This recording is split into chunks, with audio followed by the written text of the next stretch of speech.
নমস্কার বন্ধুরা, মল্লিক বাড়ি রান্নাঘরে সকলকে স্বাগত। আজ আমি বানিয়ে দেখাবো রাজস্থানে বিখ্যাত মিষ্টি ঘেওয়ার। মেদিনীপুরে বিখ্যাত এই মিষ্টি বাবরসা নামে পরিচিত। এই মিষ্টি কিন্তু খুব সহজে ঘরোয়া কিছু উপকরণ দিয়ে কিন্তু তৈরি করে নেওয়া যায়। আপনি বাড়িতেই তৈরি করে নিতে পারেন, খেতে কিন্তু অসাধারণ লাগে। তাহলে আসুন আমি কিভাবে তৈরি করছি আপনাদের সঙ্গে শেয়ার করি। তার আগে বন্ধুরা বলি, আমার এই ভিডিওটা যদি আপনাদের ভালো লাগে লাইক শেয়ার করবেন আর কমেন্ট করবেন কেমন লাগলো আপনাদের, আর আমার চ্যানেলটিকে সাবস্ক্রাইব করার অনুরোধ রইল। তাহলে আসুন দেখে নিই। প্রথমে এখানে আমি কিছু বরফের টুকরো নিয়ে নিয়েছি আর নিয়ে নিলাম একটা মিক্সিং জার।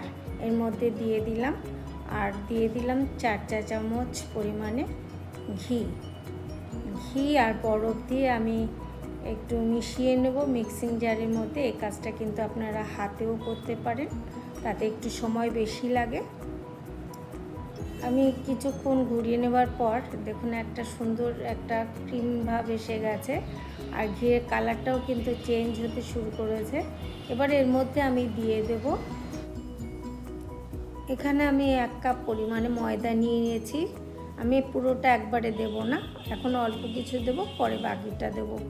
আর নিয়ে নিয়েছি এখানে আমি 1/2 কাপ পরিমাণে দুধ নিয়েছি, অল্প করে দিয়ে দিলাম। এটা ঠান্ডা দুধ, ফ্রিজে রাখা।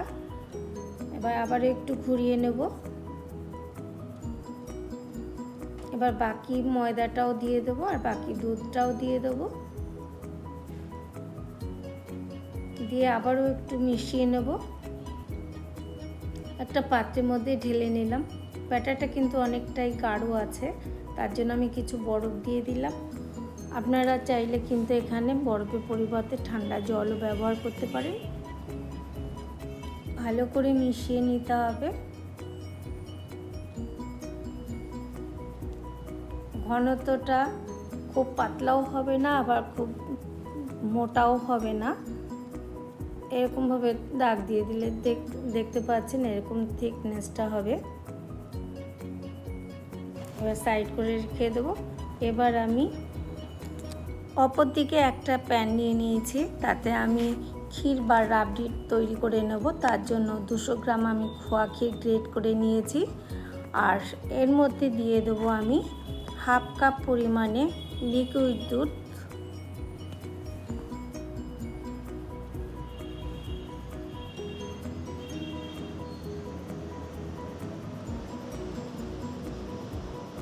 ভালো করে একটু মিশিয়ে নেব।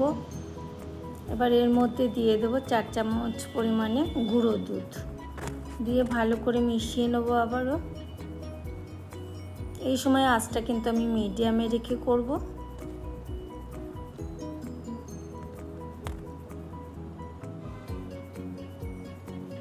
আর এখানে আমি 4 চামচ পরিমাণে চিনি দিয়েছি। মিষ্টিটা কিন্তু আপনারা বুঝে দেবেন। ভালো করে মিশিয়ে নেব। মিনিট 2 সময় এরকম নাড়াচাড়া করে এর মধ্যে আমি দিয়ে দিলাম এলাচ গুঁড়ো, একটু মিশিয়ে দিলাম। আমি থিকনেসটা কিন্তু এরকমই রাখবো, ঠান্ডা হলে কিন্তু আর একটু জমে যাবে। এবার এই অবস্থায় আমি নামিয়ে নেব।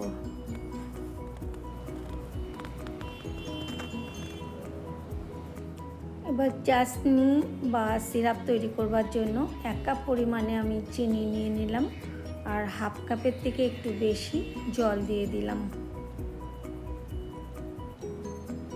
এবার ফুটে উঠলে এর মধ্যে দিয়ে দিলাম 2টো এলাচ, আমি ফাটিয়ে দিয়েছি সুন্দর একটা গন্ধের জন্য।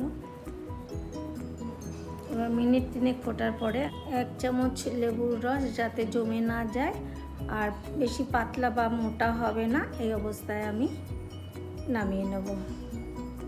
অপর দিকে ব্যাটারের মধ্যে 1 চামচ লেবুর রস দিয়ে আবারও একটু ভালো করে মিশিয়ে নেব। এরকম হবে। এবার একটা পাত্র নিয়ে নিলাম। পাত্রটা এমনভাবে নিতে হবে নিচটা যাতে মোটা থাকে, সেরকম একটা পাত্র নিতে হবে। এর মধ্যে দিয়ে দিলাম বেশ কিছুটা পরিমাণে সয়াবিন তেল। এবার হাই হিটে আমি ভাজাটা ভেজে নেব। তেল খুব গরম হয়ে গেলে আমি অল্প অল্প করে ব্যাটার দেব। এরকম যখন মাঝখানটা ফাঁকা হয়ে যাবে তখন আবারও একটু দেব। অল্প অল্প করে দিতে হবে, খুব বেশি দেওয়া যাবে না। কিছুক্ষণ ফোটার পরে তারপরে আবারও দেব অল্প করে। এইভাবে আমি কিন্তু 7-8 বার দেব।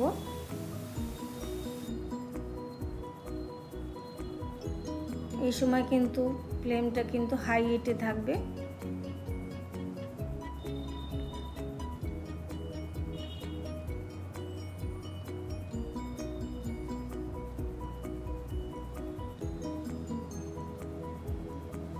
একটা সুন্দর কালার চলে আসছে, আমি আবারও দিয়ে দিলাম।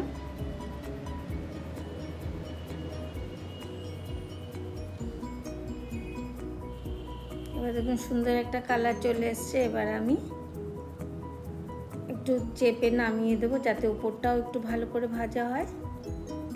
এবার স্টিকের সাহায্যে আমি এটা তুলে নিলাম। দেখুন কত সুন্দরভাবে তৈরি হয়ে গেছে। এইভাবে আমি সব কটা তৈরি করে নেব। এক জালির মতন হয়ে গেছে, সব কটা ভাজা হয়ে গেছে।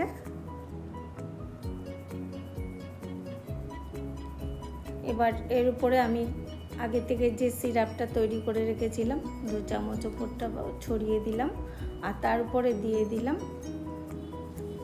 রাবড়ি, ভালো করে ছড়িয়ে দিলাম। আপনারাও এইভাবে বাড়িতে একবার করে দেখবেন, কেমন হয় আমাকে অবশ্যই কমেন্টে জানাবেন।